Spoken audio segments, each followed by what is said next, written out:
الان برای چی اومدید زندان؟ ولی خب شریکم پولم برداشت، برای همین نتونستم قسطی وام پرداخت بکنم.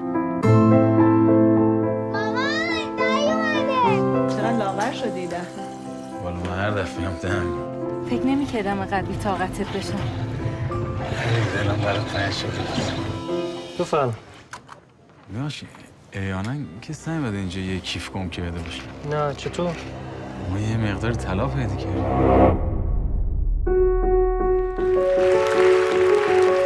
شما آقایی نیستی که تو تلویزیون اخبار استانشون تو میداد؟ بله. محل این بم صدا کرده. فقط 10 نفر به من زنگ زدن پیغام فرستادن به رحیم بگو افتخار مایی. مدرکی که ای بابا همه عمرش یه روده راست شکمش نبوده. حالا ایشون شده قهرمان. من که بی سر صدایم خوبی کردم شدم طلبکار بی‌شرف ظالم. بابایی من دروغ من نمیدونم این مرتیکه کیه که تو به خاطر این آبرو خودت و خانوادت داری میباری. این مردی که همه زندگی منه.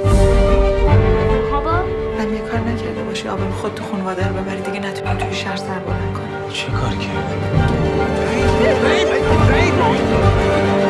چرا کار کردی؟ چیکار کردم؟